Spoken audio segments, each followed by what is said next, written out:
کله چې هټلر په 1933 کال کې قدرت ته ورسېده، د لیبنسبورن یا د ژوند چینې په نوم یو سازمان جوړ کړ.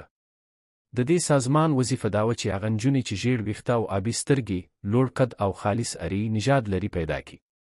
له پیدا کولو وروسته به یې نوموړې نجونې ځانګړو ځایونو ته راوستلې، هلته به یې ورته په میاشتو د خوشحاله ژوند ټول اسباب او بهترین امکانات برابر کړي. بیا به یې له دوی سره د هغو نازي افسرانو میلمستیا برابروله چې د همدې نجونو غوندې به څو چې آریایي نژادول، قدونه یې لوړ، ویښته یې ژیړ، سترګې شنې او قد و قامت به یې ښکولی و. په دې میلمستیاو کې به له نجونو څخه غوښتل کېدل چې د دوی په خپله خوښه هر یو افسر سره چې زړه وي سملي او سیکس ورسره وکړي. د دې کار لپاره یې ځانګړي ډاکټران ګمارلي وو او هغوی به د نجونو له میاشتني عادت 10 ورځې وروسته چې د نجونو د بلاربه کېدلو تر ټولو غوره وخت وي، افسرانو ته اجازه ورکوله چې نجونو سره نږدې کت وکړي. په دې مرحلو کې به یو څو چې آریایي نژاده نازي افسر چې په شرایطو به جوړو، څو ځلې له مختلفو نجونو سره د هغوی د حامله کولو او خالص آریایي نژاد د ساتلو په موخه سیکس کاوه.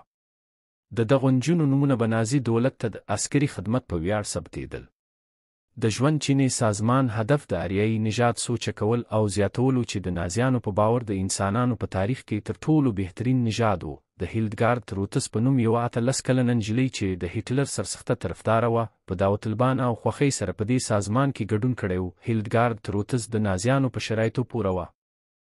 د سپین پوستکي، شنو سترګو، بلوند ویښتو او لوړ قد علاوه یو بله ښېګڼه هم لرله چې پراخه کوناټي لرل او د څو ځلې لنګون لپاره تر ټولو مناسبه نجلۍ وه. د نجلۍ په خپلو خبرو کې ویل چې دا یې د بلاربولو لپاره بواریا ته یوړه. هلته یوه ډېره لوکسه او عصري کلا وه چې 40 نورې نجونې ورته راوستل شوې وې. په دې کلا کې د هیڅ شي کمی نه و. د دې نجونو د آرامتیا لپاره هر ډول اسباب برابر شوي وو. ډاکټر به د دې نجونو معاینه کوله او دوی به یې چیک کولې چې کومه جنیټیکي ناروغي ونه لري او یا په موخه ډېره موادو روږدې نه وي. له دې چیک اپ وروسته به میلمستیا جوړېدله او د نجونو د بلاربولو پروسه به شروع کېدله. د نجونو ته ویل کېدل چې د اولادونو له زیږولو وروسته په خپلو اولادونو کې د تصرف حق نه لري او کوم اولادونه چې دنیا ته راوړي هغه نازي دولت پورې اړه لري. هیلدګارد وایي چې یو لوړ قدي ښایسته افسر زه او زما 4 نورې ملګري په یوه هفته کې بلاربې کړلو او له هغې پس مو هغه افسر هېڅکله ونه لید. موږ په کلا کې ډېر ارامه او خوشحاله ژوند درلود او په دې مو فخر کاوه چې خپل رهبر ته خدمت کوو. هیلدګارد 3 ځلې لنګه شوه او هر ځل به چې اولاد پیدا شو د 2 هفتو شیدو ورکولو وروسته به د سازمان مسؤلانو ماشوم ترې اخیسته او بیا به یې د تربیت ځانګړو مرکزونو ته لیږل ترڅو د هټلر لپاره یې وروزي. داسې ویل کېږي چې د ژوند چینې سازمان په طرحه کې له 100 څخه تر 10,000 پورې ماشومان زیږېدی.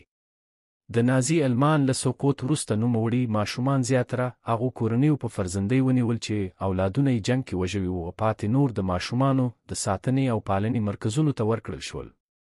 په 2006 کال کې د همدې پروسې زیږېدلي ماشومان چې اوس زاړه شوي وو د خپل تیر تاریخ او د دوی د زیږولو له پروسې څخه خبر شول. تر اوسه پورې په دې ماشومانو کې یو هم په دې نه دی بریالی شوی چې خپل ورک مور یا پلار پیدا کړي. نن مو د تاریخ له پاڼو څخه خبر کوي. د نورو معلوماتو لپاره چینل سبسکرایب کړئ او د زنګ نښان ووهئ.